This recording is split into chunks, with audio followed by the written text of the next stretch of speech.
Hello, everyone, and welcome to another episode of JKL Media Podcast, where we talk about pop culture and genre stuff and books and music and all kinds of other stuff. So today we're going to talk about Dark Matter by Blake Crouch. Of Wayward Pines fame. Exactly. And I thought it was a decent book to talk about. It has a lot to do with the things that we discuss for other things. What? Introduce. Yeah, I will. Okay. I will. Sorry. So we're going to talk about Dark Matter by Blake Crouch. And I just thought it was a decent genre thing to talk about. And I'm going to chat about it with my two lovely co-hosts, some of my best friends in the entire world, Jesse Jackson. Hello, everyone. Hello. Happy to be sitting in the passenger seat this time. Okay. I'll be doing the bus driving. And Lou Sitzma. Hello, everyone. Let's keep this thing dark. That's right. And of course, Dark Matter is the title of the book, but it's also something that is discussed in technological circles and scientific circles. And it does have a little bit to do with the book, a little bit. It's mostly about quantum mechanics. Multiverse. And, right. And as we know, and again, I recommended this as the next thing to talk about without realizing that it has a pretty direct parallel to devs. So that may be something that I am fixated on, is the multiverse and things like that. I don't know. I love time travel. I like multiverse stories. So I guess this is my weakness, is time travel-ish, multiverse-ish sort of thing.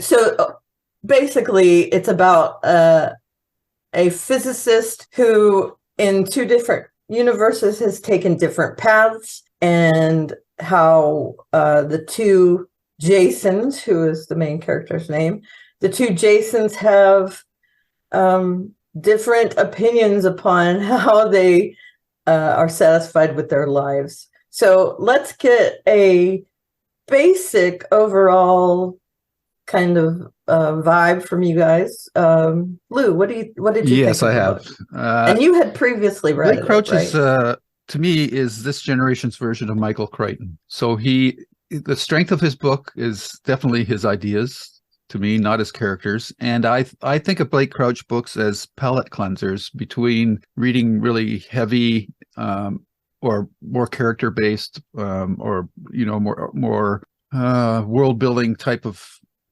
stories that are more emotional stories. So that those ones, they really take a lot of mental effort and emotional effort for you to read. And after a while, if you just have a steady diet of that, it can become quite taxing. So every once in a while, I like to clean my palate with a light read, a quick read. And for me, that's what Blake Crouch falls under. The same as the Michael Crichton books. It's the same type of thing. It's much more the idea. And I think of the last three books that he's written Dark Matter, Recursion, and Upgrade. Dark Matter is my favorite of the last three books that he's written. I just think it's a little more fleshed out in the character perspective. And I think that theme is a little more universal about, what life you've lived, that what would you do different? Like, do you have regrets and things like that? And I've probably talked too much already. So I was supposed to give quick thoughts. So I'll stop there. No. And I'll let Jesse chime in. No, that's fine. I want to mention that I completely agree with you. One of the critics of the book said that it's a wonderful life with technology. I think it's, and I think that's a perfect analogy. Modern extension of The Secret Life of Walter Mitty, the O. Henry story. Yeah, very nice. Yep. Okay, how about you, Jesse? I had not read anything by this writer. And so I when you suggested, I went to Amazon, picked up the Kindle version, and started to read it, and was immediately captivated into this world. I shared with both of you as I started Mhm. reading it that had a Fringe vibe to me, and which is a good thing. Fringe is one of the series that when I find time, I'm going to rewatch because I think it would bear up a rewatching altogether. I always use that as a good example of a series that did a good job of weaving individual stories along with a big arc. So yeah, I really, really enjoyed this novel. I like the characters. I'm a little disappointed in the ending. I wanted more of a concrete ending, though I get why the writer chose to end it the way it did. But I'm very happy with this book, and we'll probably go check out some of his other stories to talk about that. I think I really think he's an interesting writer. I'd recommend Upgrade next. Okay. I like that book. I don't like it more than Dark Matter, but Okay. it's interesting as well, and it's on the same vein. I mean, he's definitely not the heaviest of authors, and I think, like Lou said, it's more about the overall story and not the individual characters. It's because some of his characters are not likable, and some of his characters are just that, characters. They're placed in the book and they're meant to be kind of a pivot point for something, but they're not really fleshed out. I mean, there's a villain in this book that's very much a mustache twirling villain, and we don't really get a lot from him. But we know he's a horrible bad guy, and that's Leighton, by the way. And I do like that, and I reread it yesterday, and it did make me feel the things that I felt the first time I read it. And there's a bit of the storyline that really gets to me, and it's concerned with Amanda. I think that while Jason is the main character, I think almost Amanda is us. That we see a lot in ourselves in Amanda, or we're supposed to at least. So I want to talk about her just in particular right off the bat. She rescues Jason, and in doing so, she has no other choice but to go on this journey with Jason, where you go into the Schrodinger's box and you take this drug that she helped develop, that kind of puts you in the state of not knowing one way or the other where you are. And it's determinism, of course. So you go into the state where you can pick what your outcome's going to be, where you come out, and she is along for the ride, but very much a part of it. So can we talk about Amanda first? Would that be okay with you guys? Okay, go for it. Whoever wants to start. Jesse, you want to start? Yeah, I liked Amanda a lot. I am glad that they address the chemistry that the two were having. I could see there's another part where you end up you give up trying to chase that returning to your life and finding a good life with her. She is a very good companion to kind of use not only the Doctor Who comic, but one of my favorite lines from Bruce Springsteen is, "You'll need a good companion on this part of the ride." And she is a very good companion to him. And I liked her a lot. And so to have him kind of be tempted to spend time with her in a more intimate way, yet not doing it, I think was well chosen. And I love the idea. One of the things that the idea that they did not have unlimited resources, but they did have some resources. Like in her saying, if I had thought about it, I would have grabbed 2 backpacks, but I wasn't planning on going with you. So which kind of left you they have a limited array of resources. I really liked her. I think there is a whole nother book out there that you could determine what is her journey. Where is she going to be? Where did she end up? That I think is worth exploring. Yeah, so I really liked her a lot. Yeah, I think How she about you, was Lou? an interesting mirror to Jason. I think, you know, the author obviously had to find a way to externalize a lot of what Jason was going through, and I took her character to be that mostly, but he did give her some of her own will of mind with the fact that she, you know, left Jason to strike out on her own. So I thought that it's probably one of the more interesting characters that Crouch has written, in that there's this, you know, obviously tension, frisson between the two of them, but in the end, she's turns out to be you know, an independent character that doesn't have to stay by Jason to you know, to be fulfilled, and I like that. Yeah, same. And I think that's why I brought her up individually before we dive into the main story, because I think she's a standout in this book, that her character is very strong. I love strong female characters in my books. And I thought she was really the standout as a foil to Jason, but also as her own person. She's the one that stops them from getting further in a romantic setting. So she has fortitude, integrity, and independence, and I really dug that about her. Okay, so let's go to the main story, and we have Jason. The first part of the book is, I almost said series. The first part of the book is him in a very normal, everyday setting. He's married. He has a son. He loves his wife. He loves his son. They're having a lovely night, the two of them, and their son is, you know, a normal teenager, poo-pooing them, kissing, and all that sort of thing.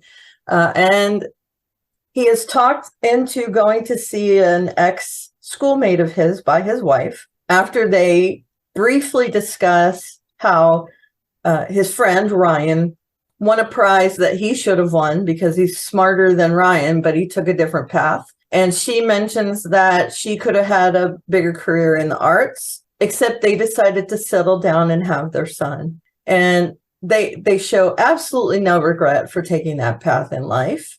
And Jason decides, okay, I'll go see Ryan, whatever, but I'll be back in an hour. I'm not going to stay out long, and I'll bring back ice cream, which was cute, I thought. And he goes to see Ryan. There's a part in a bar where he and Ryan talk, and you can see that Ryan is really trying to bait him. And it's definitely a jealous situation that, you know, he was jealous of Jason's intellect, and now he feels like he's gotten the better of him by winning this award. And one of the things I like about Jason is that he doesn't really rise to that bait. He says, okay, whatever, that's great. I'm happy for you. I gotta go. And he does. He leaves and he goes back to his wife, and he gets waylaid. But let's talk about this first part of the book and what you thought about how he reacted to Ryan in the bar. What do you think about his family dynamics? Just real quick, and we'll go around. Start with you, Jesse. I almost called you Jason. I'm sorry. I'm the worst today. No. I was just reminded of this, and I don't, in another episode, and I was recording this past week, and Chris overheard me, and he said, I'd never heard you tell that story before. A mentor of mine, God, this is probably over 10 years ago. I was thinking about leaving my current company and going to work for another company. And I was talking to a guy named Vic Everella. And Vic said, Jesse, you're thinking of this. You're thinking that there is a right decision. And there isn't necessarily a right decision. If you stay with this company, you'll continue to do well. You may not do well, but you'll go forward. If you leave, as much as you're going to miss the people you work with, you will make new relationships, you will build new friendships, because that's the kind of person you are. And will that work out? Don't know. There is no, and in my mind, he of course did not say that. Vic was probably 15, 20 years older than I am. So this isn't a video game where you pick the right choice and that moves you to the next level. There is just choices, and they're neither good nor bad choices. And it only after the fact can you tell, well, maybe I should have zigged instead of zagged. And this is this case where our hero, and both of them, the husband and the wife, have made decisions that have left them happy.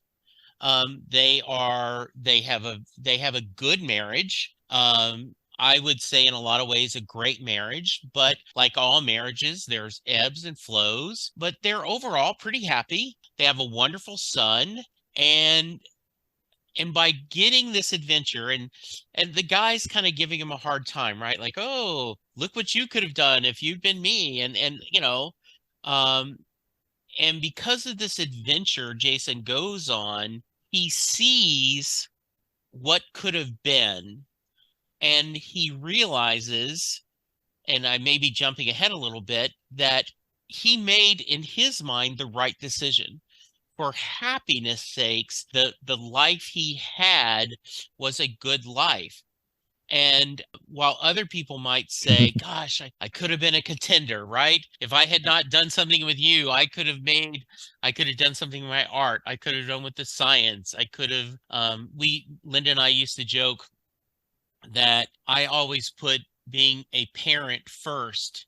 And so I left work early to go lead Cub Scouts. I worked early to do, to be chaperones, to do all those things. And, we have both said, hey, if you had been more driven on your career, would you have gone further? And I'm like, I don't know, but I'm happy with that decision. And so I love this book.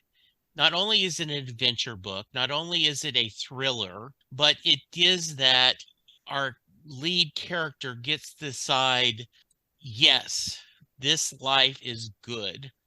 And so that leads this thriller to another level of, you asking yourself, have I made the right decisions? And much like this character, I think I have. That's nice. I like that. Yeah, it's okay. What about you, Lou? I think this is the setup for the It's a Wonderful Life kind of part of the story, where he has it all, but like any of us, you don't appreciate the things that you have, or like the song, the Rolling Stones songs, you don't know what you got till it's gone. What is that, Rolling Stones? That's somebody else, maybe, I can't remember. Yeah, you don't know what you got till it's gone. No, it's that's the Rolling Stones. Joni Mitchell. Yeah, big, yeah. Joni Mitchell. Sorry, and right. I'm sorry. He's Blake Crouch is setting this up so that when the multiverse experiences start happening for Jason, you're not sure whether how committed he's going to be to wanting to get back to his original life. Like, he's kind of in the Garden of Eden, and he might get tempted by an apple that might catch his eye, and that tension is there, which I think is good, because otherwise it's there's no extra tension in his journey to get back to his original life. And that's really what I took most of that first part of the story to be. It's just set up to add more tension to the parallel travels that Jason goes through. Okay, how about you? You haven't said what you thought. I'm sorry. Yeah, I actually like this part. I took a path in my youth, I guess. I could have gone one of two ways. I'm a smart person. I was very good at computer science. So I decided to take that path. My other path was to sing, and they seem very different. I decided that singing, or, just the arts in general, wasn't going to pay off for me. I probably would have gotten good grades, gotten along well in college, but any kind of a career after that would have been very iffy. It's a very hard industry to break into. And this was back in the mid 80s, and computer science was the thing. And I was good at it. So I decided to take that path. So part of me thinks a lot about that, could I have taken the riskier path and been happier, or am I as happy as I could be in this path? And it's a lot like Jason. If this was gone, I think I would appreciate it more, but there are very, very draggy parts to my life that are like, hey, whatever, I'm living it. And I think, I still would have been diagnosed with MS. All that stuff would have happened had I taken the other path. But I wonder, would I have been more fulfilled? And of course, there's always that kind of thought in the back of our mind. And in this case, it really hit home for me because of Daniela, who either could have made a life, with a husband and a family, or she could have been an artist, and she still could have had a husband and a family.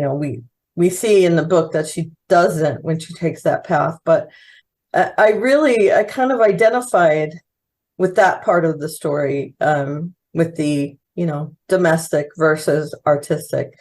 And that may be what drew me to this book, as well as the sci-fi elements to it. So that part of the story, even though it's not focused on Daniela, it's focused on Jason, it still gave me the feels, where he sees what he has, but he's not appreciative of it, as we see later in the book. So I guess we'll move on from there. I've spoken enough about my personal life. So on his way home, and he was going to come home at the right time, he ends up being late, but he gets abducted, and he thinks there's something familiar about this abductor, but he's not quite sure what it is. And he is taken to this warehouse. He has his clothes taken, and he is given other clothes. There's some weird stuff that happens here that he can't really parse. He thinks he's going to die, obviously. I mean, any of us would at that point. But he ends up just getting beaten and left in this warehouse. And once he passes out, he gets put into this box. No, he doesn't. I'm sorry. Why did I think that?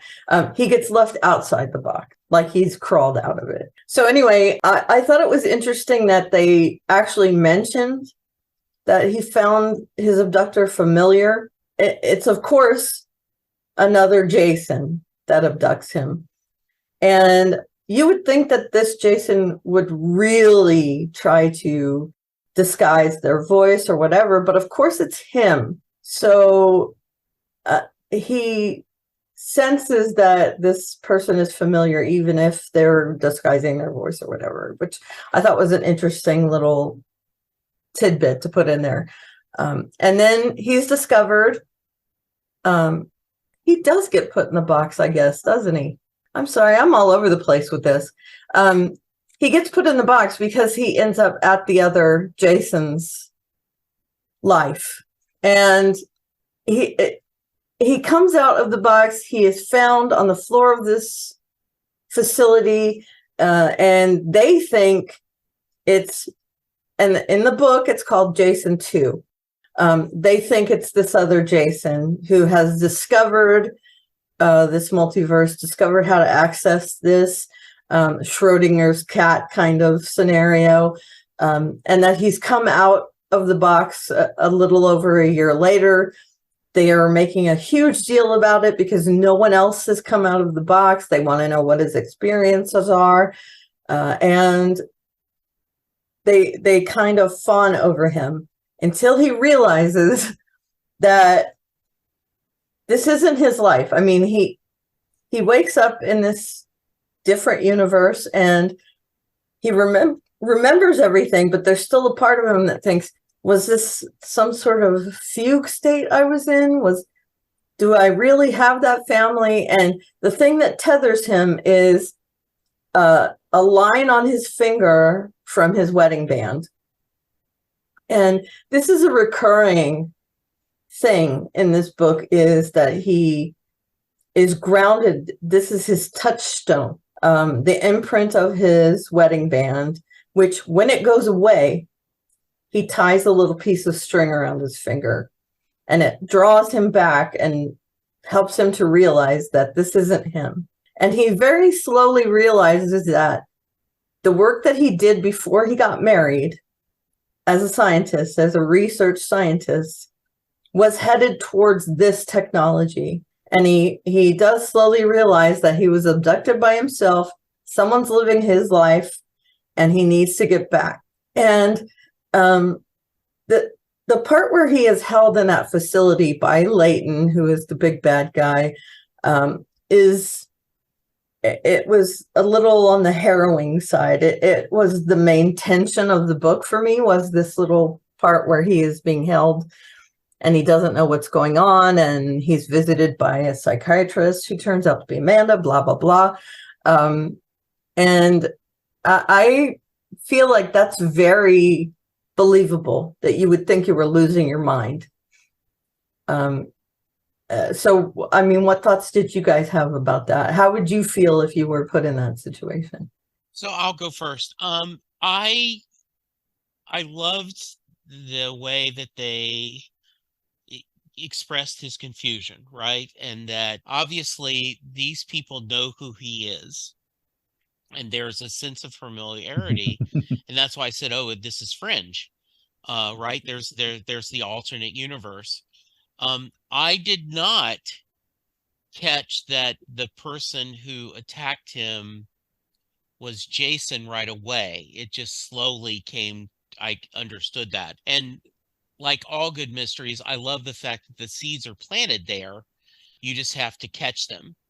And I always, when you're reading this or watching a series, right, okay, what would I do? Would I go along? What do I do? I tend to be one of those that just tell the truth, just tell people what's going on, and things will work out easier. But he's worried that if I'm not this guy they think I am, what are they going to do? So he's afraid, and it is you really feel his confusion, you feel his concern, and as we see, this is totally the path not taken, like Robert Frost poem, right? And so that makes for an interesting discussion. And that, I guess my only frustration, right, is I would have just found someone to open up with earlier, but that probably he's probably wiser. I think this is the part of the story that really hooked me, is the whole conceit that his biggest enemy in the book is himself. And we start off with just the Jason 2, but as the story progresses, it kind of turns into like there's a Next Generation Star Trek episode where there's this Enterprise, and it's meeting all these alternate versions of itself. And like in one, Picard has been dead, and then another, the Borg are chasing down the Enterprise, and it's kind of on its last legs and all that. So I get that same kind of vibe from the story. And it's interesting that these two Jasons each want what the other has. And then again, it's, you don't know what you got till it's gone, kicks in for Jason at this point strongly. And as Karen said, there's a nice tie-in with the wedding ring and the string to remind himself of that. So that's like his anchor. The only part of the story, and this is the part of the story that I always struggled with, was with how did Jason 2 find Jason 1's universe? Like because there's so many of them.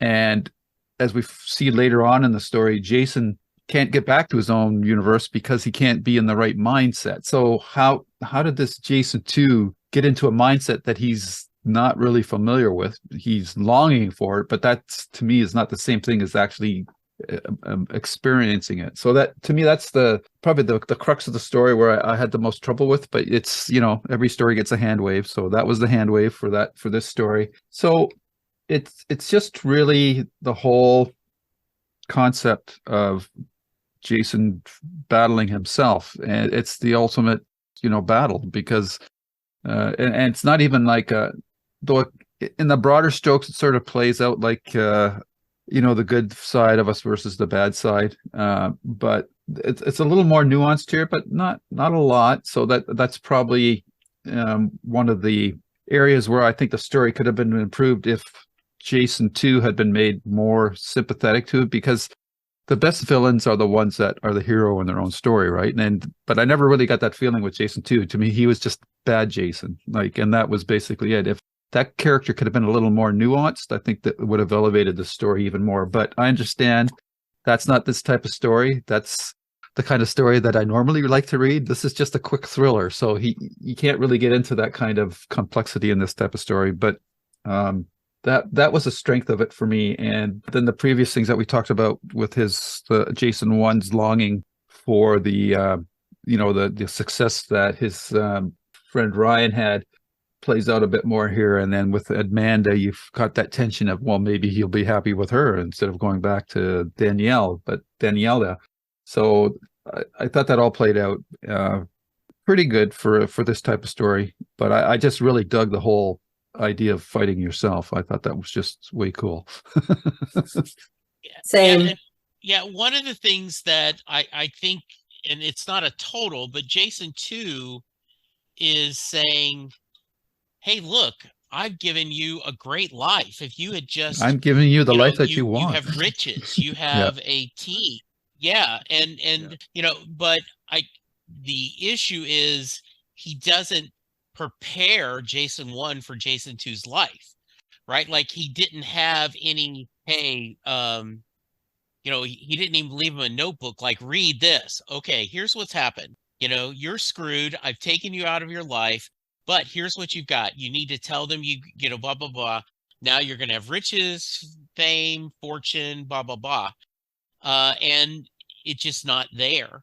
I do think that it kind of fills out right that part of the reason why Jason 2 was gone so long is maybe he was looking for this other world. Like, was he thinking, I have all these worldly things, yet I'm unhappy. And then he kind of looks for a world, and then he takes long enough to do his due diligence so that he could step in. You mentioned, Karen, I did love the thread on his ring finger. One of the favorite episodes of Lost is The Constant, universally. And, this thread is literally a thread, a lifeline, a thread to his previous life, and a constant. Yeah, agreed. At this point also, where he's still trying to figure out what's going on, he escapes and he finds the Daniela of that world, who, they never got together and they never had a son.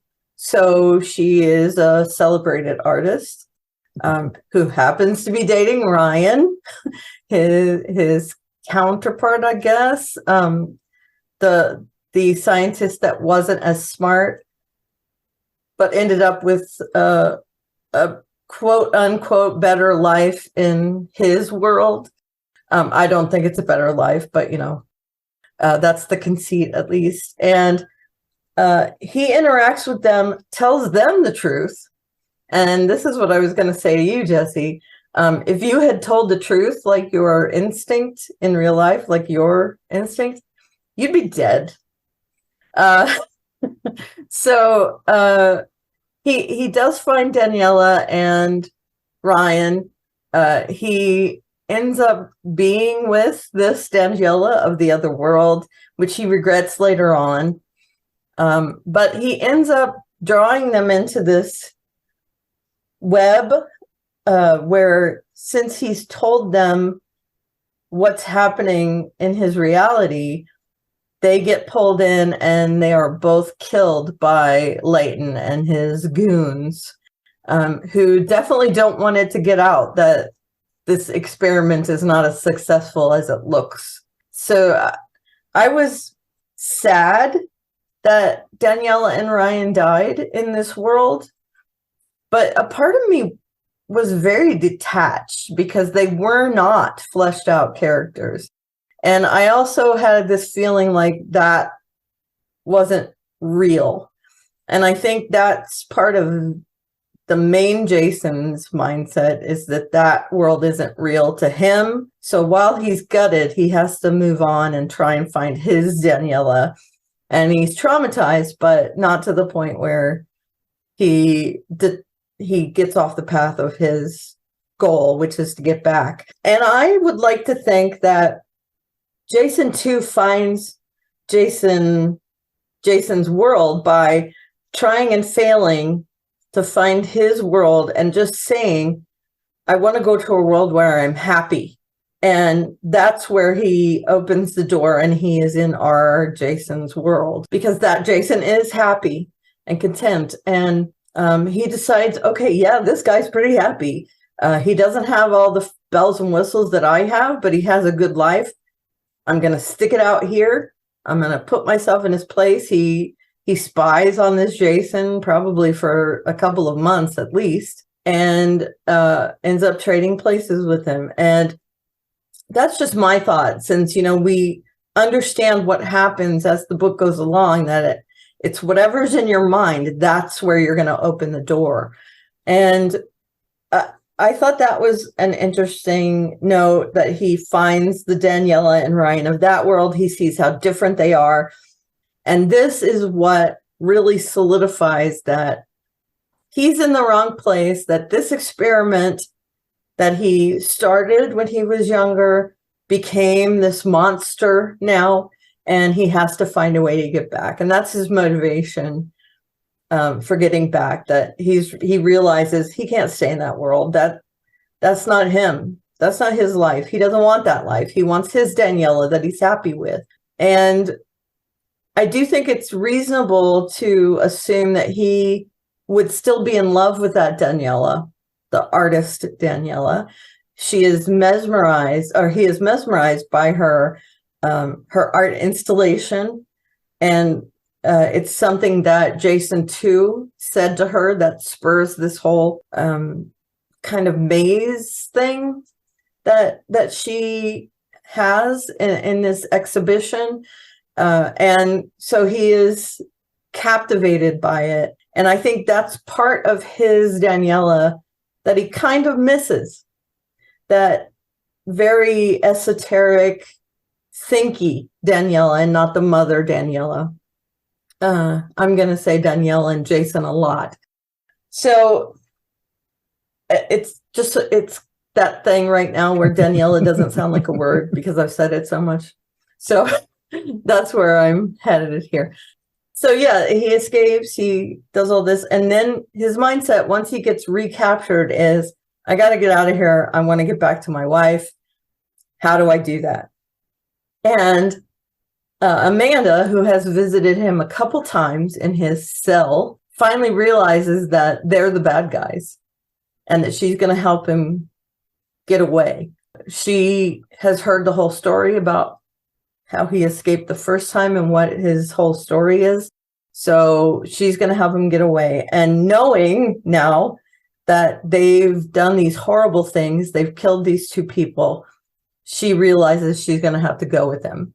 And I, like Jesse said earlier, I did like that she said, I should have gotten 2 backpacks. But again, that does give us that urgency. Instead of them having plenty of ampules to get them through a long time, they only have 25 each, 50. And so there's that sense of urgency. And they do end up getting away. They run into the box with Leighton hot on their heels. Another little sci-fi staple is that the bad guy doesn't get away unscathed, that one of the goons loses his fingers in the door when they shut the door, which I thought was, I don't know. I feel like it's necessary to the story because it shows that they were really hot on their heels and that it's kind of a comeuppance for the bad guy. You always want something bad to happen to him. But yeah, they do get away. And I like in this first instance where we see what's going to happen with the box, that Amanda explains to him what's going to happen and he's still not prepared. And then they actually end up seeing what the inside of that Schrodinger's box looks like before they act upon their determinism, which brings them to a door. And the way it's explained is once you make that decision, you have collapsed that multiverse. The minute you open that door, you've collapsed the wave. And I got a very vivid vision in my head of what this would look like, even though it's hard for us to comprehend anything like this. The way he describes it, it's very easy to see that kind of mirror upon mirror upon mirror kind of funhouse look to it, and how intimidating it would be for someone to be in there. So what did you think about that, about how he described that, the look within the box and them getting away and them starting on this journey? Well, this is Lou? the issue, or the toughest nut to crack with these types of stories and with time travel stories, is when you start getting into multiple iterations of characters, it lessens the tension, dramatic tension, because if the characters are indistinguishable from each other, then when one dies, it doesn't really make any difference to the story, right? So I do think that Crouch did crack that nut with this story, because we are with Jason 1, because he's presented as a good guy. But I just can't help but thinking, if we would have started the story with Jason 2 or something like that, we would have, depending on the viewpoint, again, we would have thought he was the hero of the story. So that's the part of the story or the book that I struggled with the most, is saying, well, who am I invested in here? Is it Jason 1, Jason 2? And then after that, he doesn't even, the rest of the Jasons are just like Agent Smiths running all over the place doing whatever they want. So I do think he did a fairly good job with it, but it's a problem that I always have with these time travel type stories. And oddly enough, I think that Back to the Future probably handled it the best out of any time travel story that I've seen, and maybe that's part of the reason why those movies are so well beloved. But yeah, I think he does a pretty good job here. The only thing is that I struggle with it, and that it comes into this part of the story, is the killing.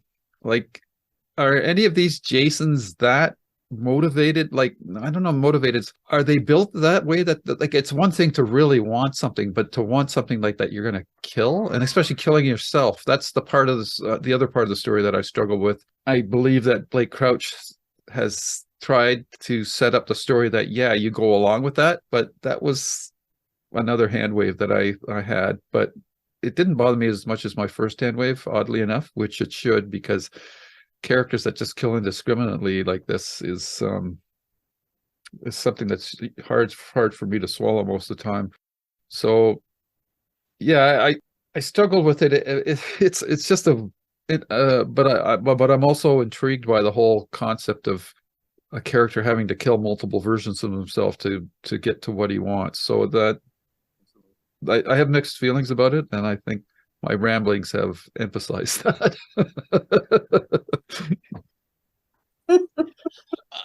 No, I think that's a fair get.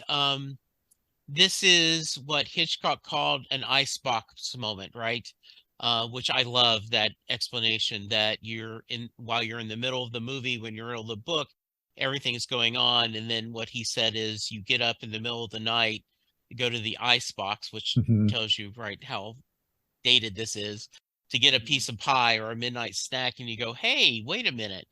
The idea that you would become a killer to get back to your life is Mhm. kind of a shady moment. Would you do that? And then you also have where, um, you know, he's relying on them wanting to what's good for their wife and son, right? But is he really? It also, Isn't that well, what at he the really end, wants? right? Yeah, but no, but Ed, like when he says, "Hey, we're gonna have a meeting, and we're going to do a lottery, and you know, we're gonna do this." Um, and I also it got a little confusion on how many fractions are we having, right? Like if he is the prime Jason, what how many other Jasons had that life with them, just with a slightly little change, and why they go back to their lives, you know, with their prime. That's a when you start peeling back the Mhm. onion to mix Well, my my metaphors, you go, wait a interpretation minute, of that would be it's only the Jasons that don't have his life that are showing up. The other ones that have that life, they're staying put. okay, So okay, because it's an infinite good, number of universes, right? So right, yeah, yeah. absolutely.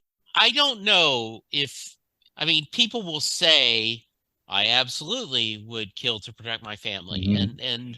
but I don't know when push comes to shove, can you do Yeah. that? Because the interesting thing about that is some of those people would say that, and yet when it came to the moment, they wouldn't be able to do it. And then you have other people that say they would never be able to do it, and yet they would be able to do it. So that's what I Yeah, find fascinating. So yeah, the biggest problem I have is the Jason that we're presented with, Jason 1, doesn't strike me as a killer. So that's the part of the story that I struggle with the most. Like yeah, I agree with that. The idea of, well, wait a minute, would you, or would you not? yeah. So, yeah, and I think that's one of the reasons why I enjoyed the book so much, Hmm. is the idea of, and the book kept surprising me. Like, okay, we've got this alternate universe. Now we're almost like travelers jumping from, Hmm. you know, world to world. And then we get this the book changes again, where we're actually debating on being there for your family and deciding what to do, which makes for a really, really interesting novel of, well, what should I have done, and what is the right thing for my family, and what to do. So yeah, I liked all of this about it, and the questions it brings up is really good. Of now, the original question was the description of the box. I find that the weakest part of the novel, because I really didn't understand that. I didn't understand how, I mean, I understand them having to write down where they think they want to go, but I don't really understand the mechanisms of how the Schrodinger box moves. Like, I don't see a switch. I don't know how can you tell if you want to get there? I didn't really understand the 60 minutes, you know, so it's really not important. You know, I just kind of go, oh, and they're changing worlds. Okay, what's happening? So this is where it makes me feel super smart, even though I'm not that smart. Yeah. Um, the Schrodinger's box, I'm sorry, I'm terrible. Schrodinger's box is literally closing a box. There's no mechanism, nothing. It's just until you open that box, the state inside that box is in flux because you haven't observed it. And so there's no mechanism to the box. The mechanism is the shot that allows your brain to see all these different iterations. And 60 minutes is how long the drug stays in your system, I think. So you have that 60 minutes to choose between, because once that's over, you're just in a black box and it's determined for you where you're going to be, but you're still in the box. So you're dead, you're alive, you're all these different states. And so this shot that you take, the chemical that Ryan helped develop, oddly enough, it opens your mind, like, I guess, like taking LSD or something, and it allows you to see all these multiverses laid out in front of you. So instead of being outside the box, without determining what's going on inside the box, you're the person that can determine what happens when you open the door. And I like that they made it so they would write it in the book, because for me, doing something always kind of solidifies how to do that thing. So when I started posting people's podcasts to WordPress, it was all very hazy to me until I actually did it. And so that's kind of my thing. If you write something down, you remember it better, or, it comes out more solidified, besides just being in your head and not living somewhere else. And so I did enjoy that as well, is that he kind of has a journal of what went on. It's after the fact. Here's what his thought was, and he ended up there. Instead of it, he ended up there and he took notes. And we also see some horrific worlds where their mindset is what determines what happens outside the box. So when they're despairing that they're never going to find their home, they don't. They find a world that was obliterated by a nuclear war or whatever, a snow world where I'm guessing our global warming has accelerated faster. They find a world where just everything is off. People have a virus, which again, I mean, this was written before COVID, and that was chilling to me after this pandemic has struck. And then once they realize that they have to feel the right way in order to come out where they want, it's still not a science to them.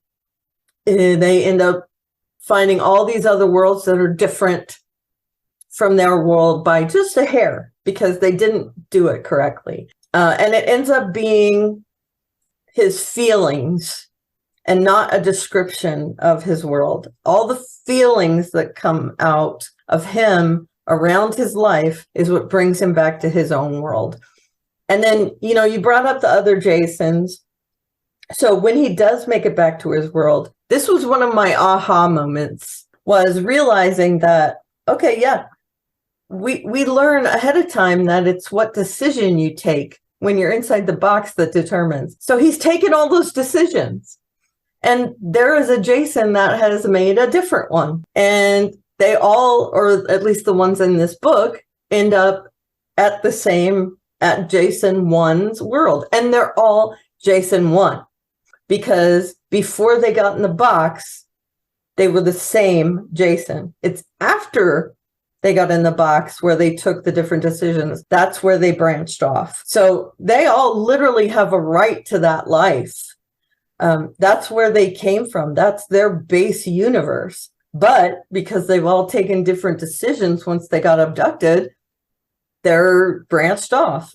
And I didn't find it too unbelievable that they would kill each other. I'm assuming that some of those Jasons had worse experiences in the box than Jason 1, than our Jason. And so they've turned into this hardened person that maybe, Amanda died on his watch, that maybe, he's had run-ins with different things. He was attacked, there's all these other experiences that Jason has had. And aren't we a product of the decisions we take as well? And those Jasons have become a product of the things that they witnessed as they took those decisions. So I do agree that our Jason isn't a killer. But as we see, he and Jason 2 aren't. I mean, Jason 2 isn't a killer either. He ends up, being a good Jason. I mean, his motivations came from a good place. He wanted a happy life, and he wanted to give that Jason a happy life.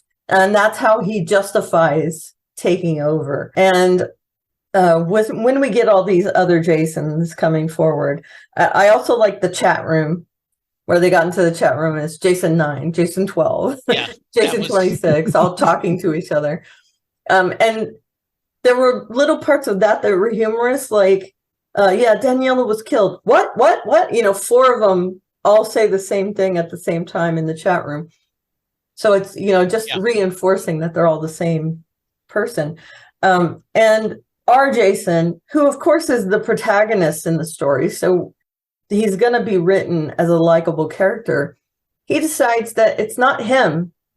He's been acting for himself this whole time, but he realizes he needs to make his wife and son happy. Ultimately, that's the people he needs to make happy. And if he has to sacrifice himself to make that happen, he will. So he does come up with this idea to get all the Jasons together to trust each other. And I thought it was cool also that he's like, I know myself.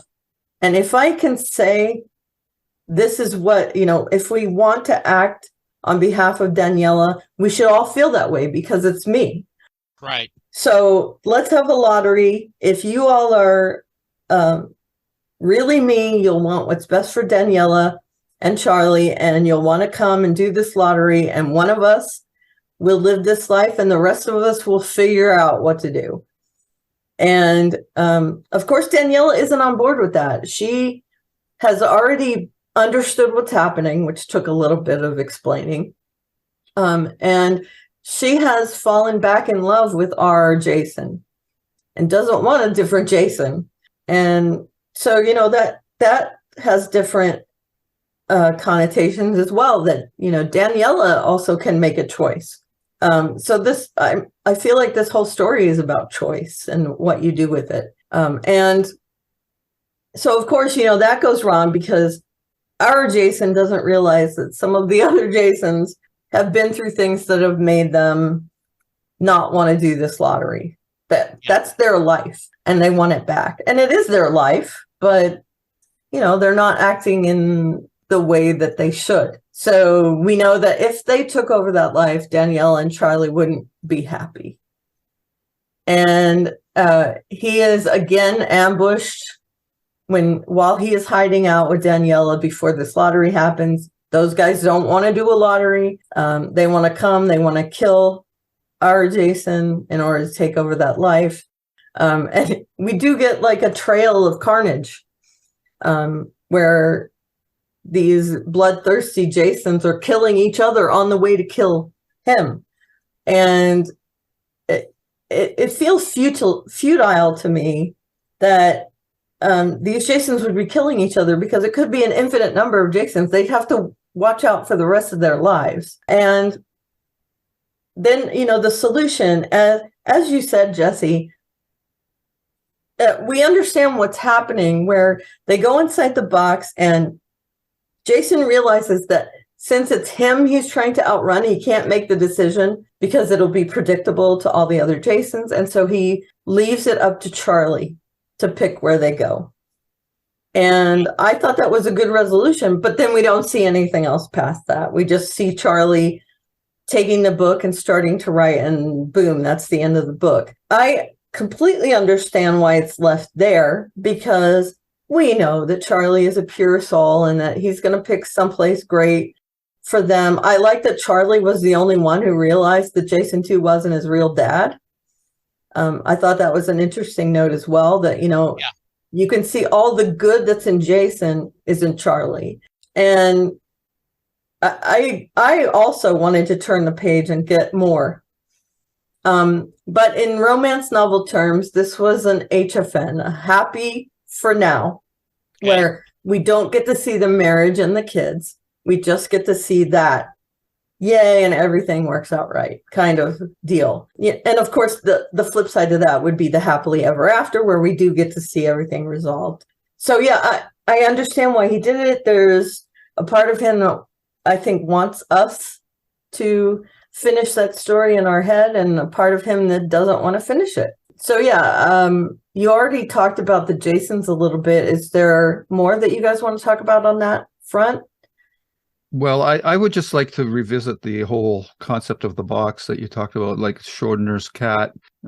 Obviously, the famous experiment where is the cat alive or dead in the box, and you won't know that until you open up the box. Otherwise, it's in a state of flux until that event happens. And this this is the difference between this type of novel and then a character-based novel. And I'll take 11/22/63 to compare or contrast it against. In this story, it's really the whole concept of how this works is what everybody's going to be talking about, and we've already spent a lot of time talking about it. Whereas in 11/22/63, King just says there's a portal in the closet at the back of this restaurant, and it just takes you to the future, and that's it. So you don't really know how it works. You don't really care how it works because you're more interested in the journey that the character who goes through that is on. Whereas in this one, the focus is much less on the character and much more on the mechanism, which some people like. And you know, there's that. I'm not saying it's good or bad. It's just a matter of preference. I prefer the 11/22/63 style of multi-world travel versus the one that's used in here, because this one leaves you with questions. Like Jesse had questions about how the box works. You mentioned, Karen, that you said that all the Jasons at the end were Jason 1. I did not think of that at all. Well, okay, they're not Jason 1. They are the same Jason that was abducted and went into the box. See, I didn't know. I didn't think that either. So.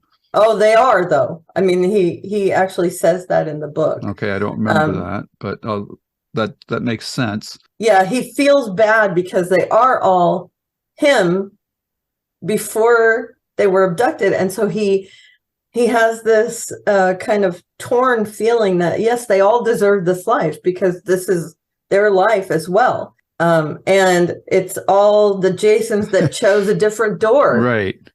That are these. Okay, other but you see, now here comes the problem, because now you're going to start asking questions about that premise. You totally could be right, but all those Jason 1s were abducted. Why don't they just go back to their original world? Why do they all come to this Jason 1's world? They all have to. They are all that Jason 1. Well, that is their world. It's after they got in the box and they made different decisions that they become a different Jason. Oh, okay. They made so many different decisions. That's why they're. Yeah. Okay, I'm still struggling with that. I get what you're saying. I didn't take it that way, but I just thought they were Jasons from other worlds, like Jason 2, that wanted Jason 1's world. So they're all Jason 1, all of them. Okay. It's just that they made different decisions once they were abducted and got in the box again. Mm-hmm. And those are the Jasons that. Okay. We're seeing it. I never took it that way. Because, you know, I mean, if quantum mechanics is real, which it's hard to believe it's not, because we all take different decisions every day, it would be throughout our whole life. Sure. So it would continue to happen after he goes in the box. Right. So, you know, he'd still be branching from every decision.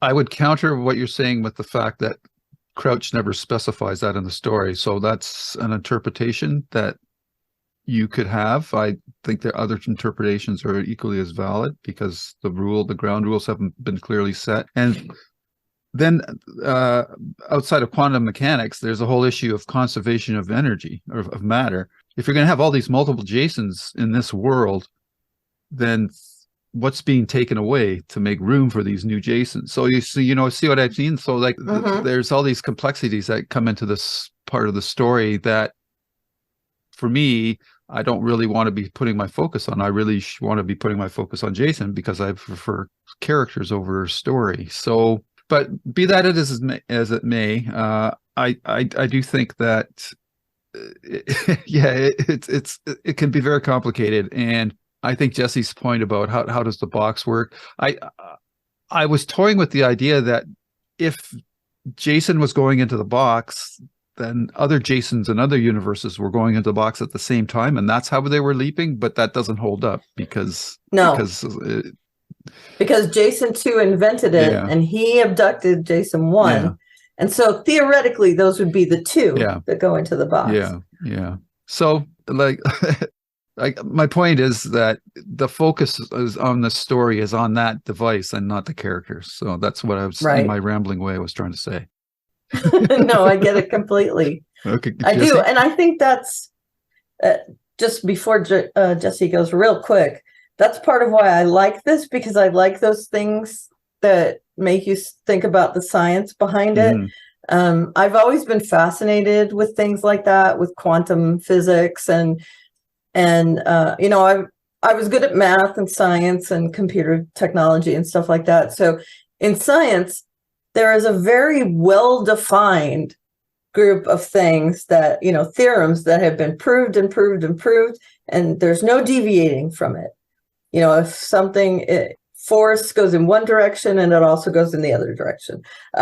You know, there's very well-defined pieces, science.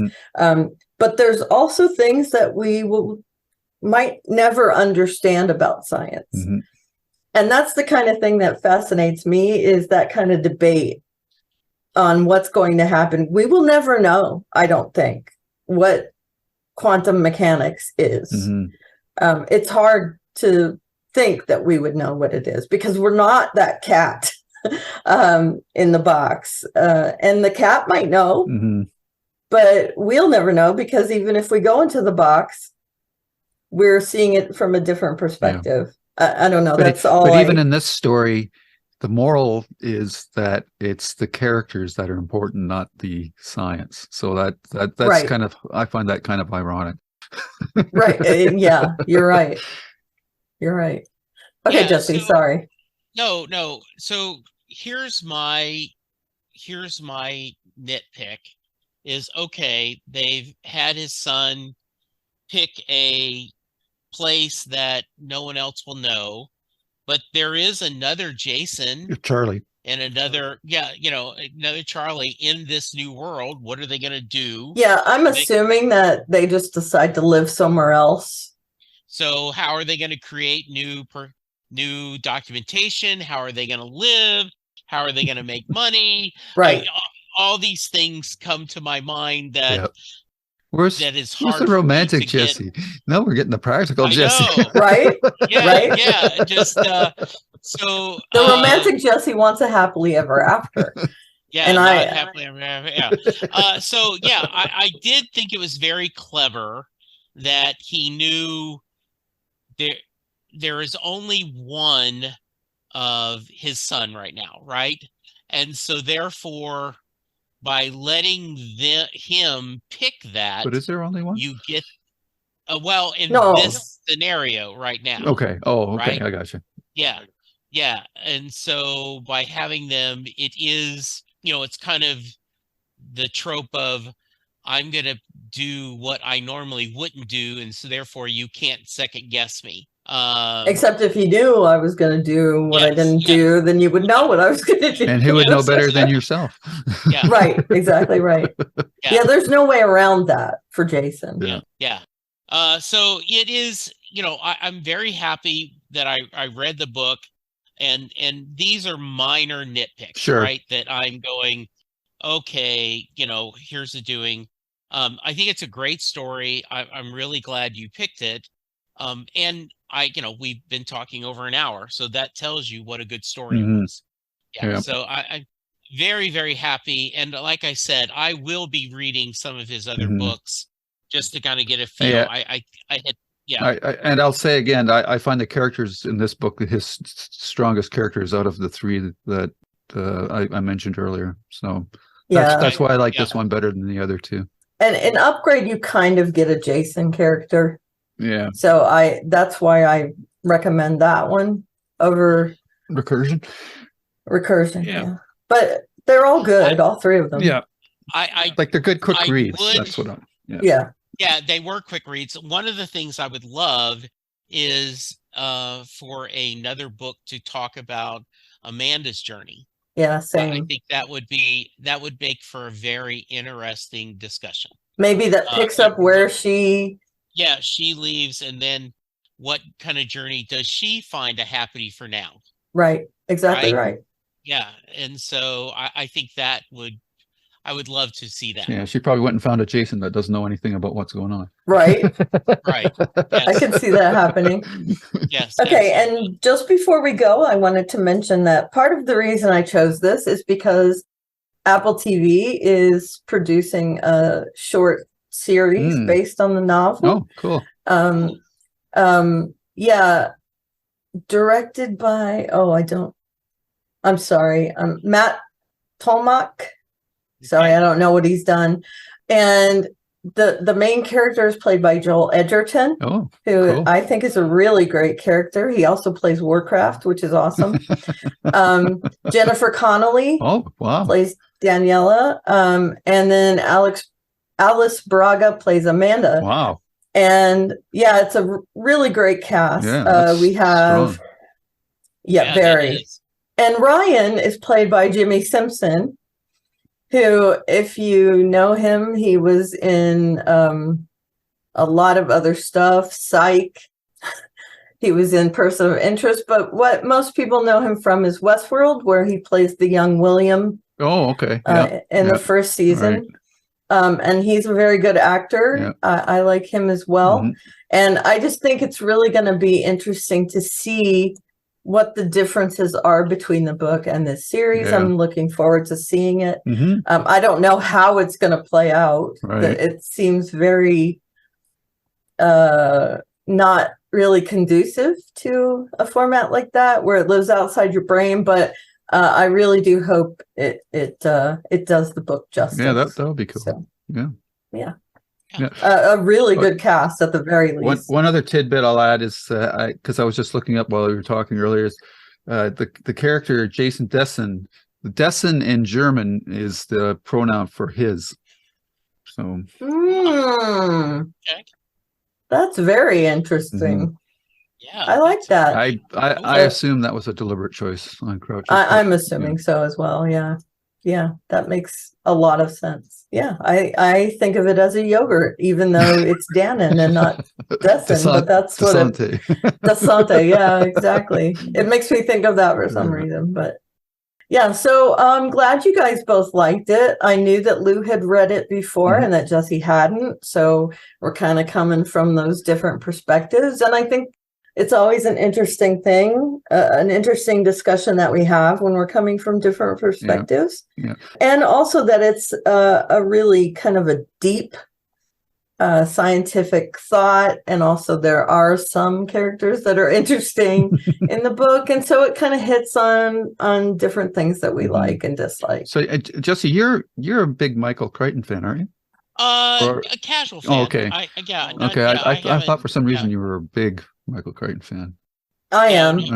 Do you think this is a modern day Michael Crichton? Yeah. It has that feel. I agree. Yeah, I agree. Not so much in the vein of Jurassic Park, but in his other books, like The Andromeda Strain and things like that.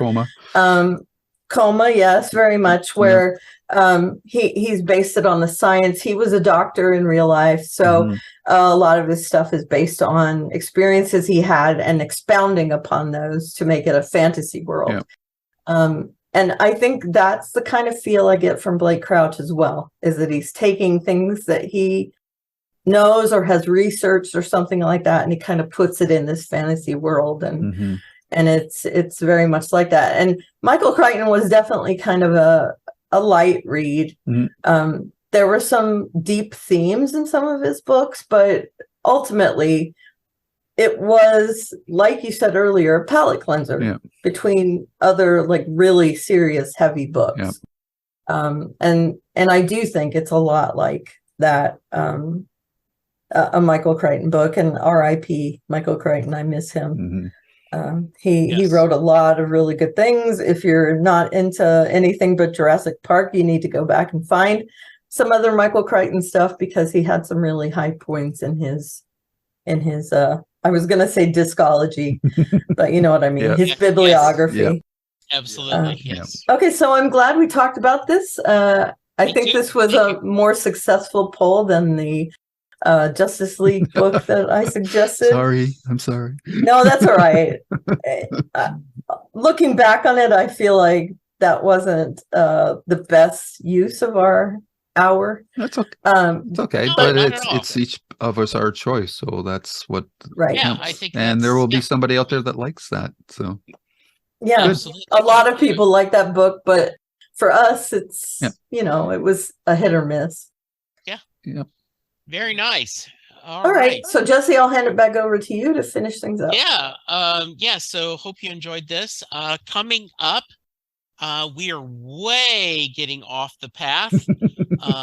We will be discussing, and in a timey-wimey way, I'm not sure when this will come out. These are kind of our fill-in episodes when we run into a thought. Like coming up Easter Sunday, we probably won't record. So we have something in the bank. But coming up, we are going to talk Bruce Springsteen film Western Stars, and I can't wait to have that discussion. This may be the worst episode ever, but No, it'll be absolutely fun for me. not. Yes. But for now, Lou, if someone wants to reach you, how can they? You can find me. I believe I'm Lou One, but that might be up for You debate. are Lou One, but definitely. You should be able to find me on YouTube. You can find me on YouTube at Lou's Reviews, where you'll find these podcasts, the JKL Media Podcast, and as well as our Babylon 5, the Stephen King and a Writers Podcast. On Twitter, you can find me at Lou W. Sitzma or S. King Podcast. Karen? It depends on whether you like computer science or singing more, whether I'm Karen 1 or Karen 2. But I'd like to think I'm Karen 1. But I am Aliveria with no 1 or 2 behind my name. Just Aliveria, Aleveria. And there is a link in my blog on Twitter to my website, at which you can find a bunch of other links. So I took that choice. And I am Jesse Jackson, DFW on Twitter. The Reverend Jackson might be Jesse 1 and I might be Jesse 2. Maybe. You can hear us talk every week about Babylon 5. I hope you're joining us with that. We would love for you to go do an iTunes, rate and review us. So Lou, Karen, as always, this is a lot of fun. It makes my Sunday morning very happy, spending time with both of you. Listeners, I hope you've enjoyed this time with us. But for now, be safe, be kind, and we will talk to you soon. Goodbye. Bye. Bye-bye. And scene. The proceeding has been a JKL Media production.